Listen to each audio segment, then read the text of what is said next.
శ్రీమాత్రే నమ. జయ గురు దత్తాత్రేయ నమ. ఈ వీడియోలో మనం వివిధ రాశులపై శుక్రగ్రహ ప్రభావం ఏ విధంగా ఉంటుంది, మరి శుక్రుడు ప్రస్తుతం జూలై 31వ తారీఖు నుంచి ఆగస్టు 24 వరకు సింహరాశిలో సంచరించడం జరుగుతుంది. ఆగస్టు 24 నుంచి సెప్టెంబరు 18 వరకు కన్యారాశిలోకి ప్రవేశించడం జరుగుతుంది. అయితే కన్యారాశిలో శుక్రుడు నీచ స్థితి పొందడం జరుగుతుంది. అంటే అత్యంత బలహీనమైన స్థితి ఏర్పడుతుంది. సో అలాగే శుక్రుడు సింహరాశి యందు ఉన్నప్పుడు కూడా శత్రుస్థానం అవటం వల్ల ఇంకా బలహీనమవుతూ, ఒక విధంగా చెప్పాలంటే మీకు జూలై 31 నాటికి ఉన్నటువంటి 100% బలం సింహరాశిలోకి ప్రవేశించిన దగ్గర నుంచి కన్యరాశిలోకి ఇంచుమించుగా మనకి సెప్టెంబర్ 18 అంటే తులారాశిలో ప్రవేశించినంత వరకు కూడా శుక్రుడు నెమ్మదిగా తన యొక్క బలాన్ని కోల్పోవడం జరుగుతూ ఉంటుంది. అంటే 100% ఉన్నటువంటి శుక్రుడు 0 స్థాయికి రావడం జరుగుతూ ఉంటుంది. మళ్ళీ తులారాశిలోకి సెప్టెంబర్ 18 తర్వాత తన స్వక్షేత్రంలోకి చేరడం వల్ల తిరిగి మళ్ళా శుక్రుడు సంపూర్ణ బలాన్ని చేకూర్చుకుంటాడు. అయితే ఎవరి జన్మజాతకంలో అయినా శుక్రుడు యొక్క స్థితి బలాన్ని బట్టే వారి యొక్క వైవాహిక జీవితంలో ఉన్నటువంటి సుఖ సంతోషాలు, అలాగే ఆర్థిక పరిస్థితి ఏ విధంగా ఉంటుంది, అతడు సంపాదించిన ధనాన్ని లేదా పెద్దల ద్వారా వచ్చిన స్థిరాస్తుల్ని ఎంతవరకు జాతకుడు దాన్ని అనుభవిస్తాడు, ఆ స్థిరాస్తుల్ని వృద్ధి చేస్తాడా లేదంటే దాన్ని పూర్తిగా నాశనం చేయడం జరుగుతుందా అన్న విషయాన్ని, అలాగే జాతకుడు ఒక మంచి బట్టలు కట్టాలన్నా, ఒక వాహనంలో ప్రయాణించాలన్నా కూడా శుక్రుడు చాలా బలంగా ఉండాలి. శుక్రుడు బలంగా ఉన్నవాళ్ళు ఏదన్నా చిన్న ప్రయాణానికి కూడా ఫ్లైట్లో ప్రయాణం చేస్తుంటారు. ఖరీదైన కారులో వాళ్ళకి సమకూరుతుంటాయి. అది ప్రభుత్వం అవ్వచ్చు, సొంతం అవ్వచ్చు. శుక్రుడు బలం ఉంటే ఆ విధంగా అవి అనుభవంలోకి రావడం జరుగుతుంది. మరి శుక్రుడు బలహీనంగా ఉన్నప్పుడు కేవలం ఆర్డినరీ బస్సుల్లోనో జనరల్ కంపార్ట్మెంట్లోనో ప్రయాణం చేయవలసి ఉంటుంది. అలాగే శుక్రుడు జాతకంలో ఉన్న బలాన్ని బట్టి జాతకుడికి ఎటువంటి భార్య వస్తుంది, వివాహం తర్వాత భార్య ద్వారా ఎంత అదృష్టం వస్తుంది, అలాగే శుక్రుడితో కలిసి ఉన్న గ్రహాల స్థితిని బట్టి భార్య ఏ విధంగా ఉంటుంది, ఆవిడ యాటిట్యూడ్ ఏ విధంగా ఉంటుంది, ఆవిడ ఎంత పవిత్రంగా ఉంటారు, ఎంత సాంప్రదాయంగా ఉంటారు, ఎటువంటి గౌరవప్రదమైన కుటుంబంలోంచి రావడం జరుగుతుంది, అలాగే వారికి ఏమైనా దోషాలు ఉన్నాయా, సంతాన దోషాలు ఉన్నాయా అన్న విషయం కూడా జాతకంలో ఉన్నటువంటి శుక్రగ్రహ స్థితిని బట్టి కలిసి ఉంటుంది. సో ఏదైనా ఒక జాతకంలో ఎన్ని యోగాలు ఉన్నా జాతకుడు అందమైన జీవితాన్ని, సౌకర్యవంతమైన జీవితాన్ని అనుభవించాలంటే ఖచ్చితంగా ఆ జాతకుడు శుక్రుడు యొక్క బలం ఉండాలి. అంటే జన్మజాతకంలో శుక్రుడు బలం చాలా బాగుంటే వాడి జీవితాంతం సౌకర్యాలు ఉంటాయి. శుక్రుడు బలహీనంగా ఉంటే వాడు ఎంత ఉన్నా కూడా అనుభవించలేకపోతుంటాడు. ఈ విధంగా శుక్రుడు బలం ఉంటే మరి గోచారరీత్యా శుక్రుడు యొక్క స్థితిని బట్టి వారి యొక్క రాశులను బట్టి శుక్రుడు యొక్క బలాన్ని బట్టి కేవలం ఒక వైవాహిక జీవితం, అలాగే ధనం, సంపద, సేవింగ్సు, బంగారు ఆభరణాలు, ఖరీదైన ఏదన్నా ఒక మనిషికి ఒక వస్తువును చూస్తే ఇది మన సొంతమైతే బాగున్ను, లేదంటే ఒక మంచి ప్లేస్ చూసినప్పుడు ఆ సినిమాకి వెళ్ళాలనో, ఒక ఫ్లైట్లో జర్నీ చేయాలనో, ఒక మంచి బట్టలు కట్టాలనో, ఇవన్నీ కూడా శుక్రుడి యొక్క బలం ఉంటేనే జాతకుడికి ఇవన్నీ అనుభవంలోకి వస్తాయి. అంటే శుక్రుడు సహజ రాశి చక్రంలో 2, 7 భావాలకు కారణం అవుతుంటాడు. అంటే 2 అన్నది ధన సంపద, కుటుంబం, సప్తమం అన్నది కామస్థానం, కోరికల స్థానం. జీవితంలో అసలు మానవ జన్మ ఎత్తడానికే కోరికలు కారణం. ఆ కోరికలు తీరకుండానే జాతకుడు మళ్ళీ మళ్ళీ జన్మ ఎత్తుతూ మళ్ళీ కొత్త కోరికలు పెంచుకుంటూ తీర్చుకుంటూ ఉంటాడు. అందుకని శుక్రుడు జాతకంలో అత్యంత ఇంపార్టెంట్ అయినటువంటి గ్రహం. మరి శుక్రుడు దశావతారాల్లో పరశురామ అవతారానికి ప్రతీక అవటం వల్ల విపరీతమైనటువంటి కోపాన్ని కలిగి ఉంటారు. ఏదైనా సమూలంగా నాశనం చేసే శక్తి కూడా శుక్రగ్రహానికి ఉంటుంది.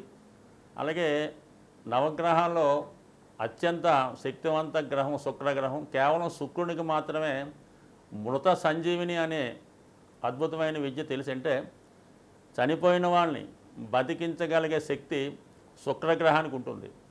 సో జాతకుడికి శుక్రబలం ఉంటే మరణస్థానంలో అయినా శుక్రుడు గోచారీత్యా అనుకూల స్థితిలో ఉన్నప్పుడు జాతకుడు మరణాన్ని కూడా పొందలేకపోతుంటాడు. అంటే ఎంత మరణస్థితిలో ఉన్నా శుక్రగ్రహ బలం ఉంటే జాతకంలో మళ్ళా మృత్యువు నుంచి తిరిగి కోలుకునే అత్యంత శక్తివంత గ్రహం శుక్రగ్రహం.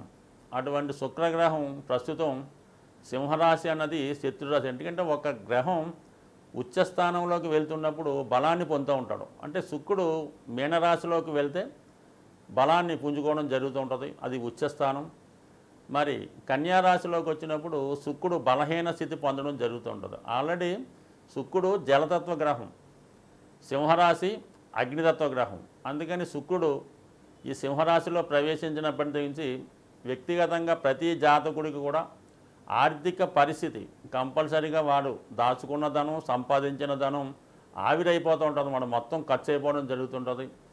అలాగే మనీ రిలీజ్ అవ్వడం కూడా కష్టం ఉంటుంది. అంటే ప్రభుత్వం వారు మరి ప్రజలకి సప్లై చేయవలసిన ధనం సకాలంలో చేయలేకపోవడం వల్ల, పెద్ద పెద్ద వారి నుంచి ధనం బయటికి రాకపోవడం వల్ల మనీ రొటేషన్ తగ్గడం, తద్వారా వీళ్ళు ఆర్థిక పరంగా ఎదుర్కోవడం జరుగుతుంది. దాని తర్వాత శుక్రుడు ఆగస్టు 24 తర్వాత కన్యారాశిలోకి ప్రవేశిస్తాడు. కన్యారాశిలో ప్రవేశించడం ఇంకా అక్కడ ఉన్నటువంటి కేతుతో కలుస్తాడు. ఎప్పుడైతే శుక్రుడు తన శత్రుగ్రహం అయినటువంటి కేతుగ్రహాన్ని కలుస్తాడో 100% జాతకుడు మొత్తం తన యొక్క ఆర్థిక పరిస్థితి జీరోకి రావడం జరుగుతుంది. ముఖ్యమైన అవసరాలు కూడా మనీ ఇబ్బంది పడడం జరుగుతుంటుంది.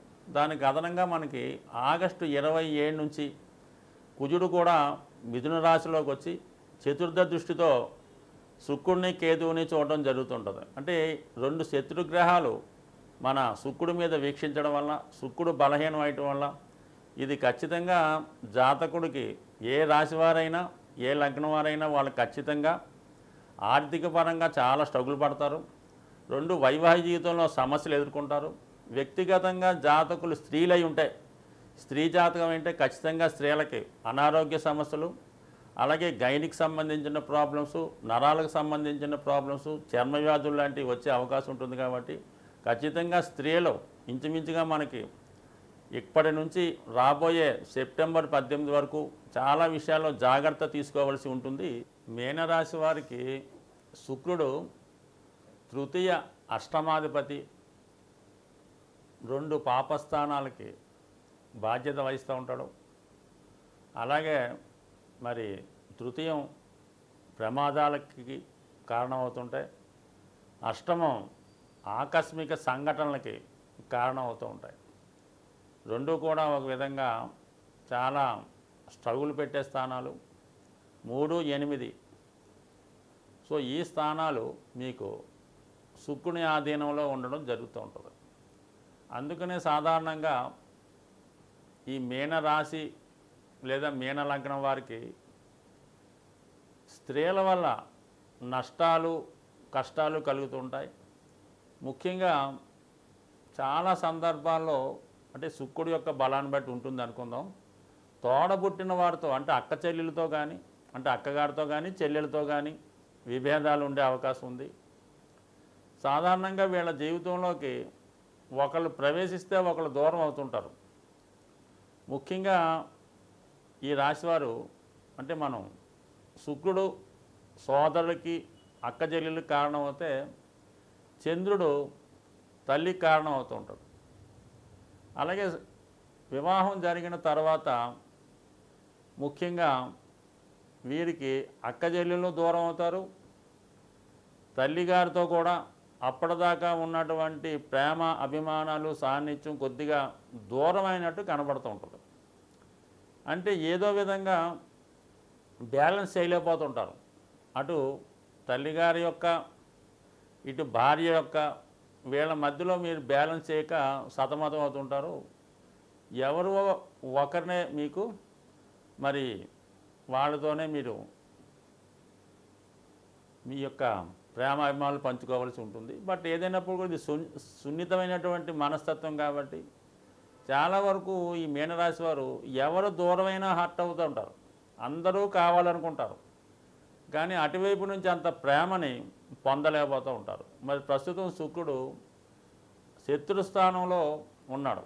పైపెచ్చు అది శుక్రుడికి ఈ శత్రుక్షేత్రం అవుతుంది, అలాగే 6వ స్థానం అవుతుంది. కాబట్టి కంపల్సరీగా ఈ సమయంలో మీరు మీ కుటుంబంలో రక్త సంబంధీకులైనటువంటి స్త్రీలతో విరోధాలు విభేదాలు రావచ్చు.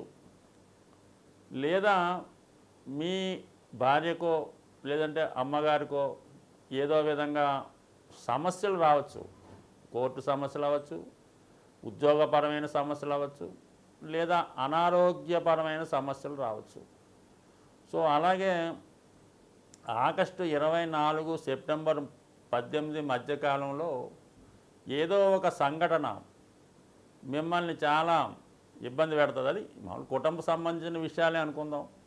భార్యకి ఏమైనా అనారోగ్య సమస్యలు రావడం కానీ, ఆమె ఇతరుల మాట విని మిమ్మల్ని నిందించడం లేదా మీ కుటుంబ సభ్యులు నిందించడం లాంటి కార్యక్రమాలు రావడం వల్ల కొంతవరకు మీరు మీ భార్య మీకు దూరమైందనో లేదంటే మీకు అనుకూలంగా లేదనో చాలా మనస్తాపానికి ఎమోషనల్కి గురయ్యే సంఘటనలు కూడా ఈ సమయంలో జరిగే అవకాశం ఉంది.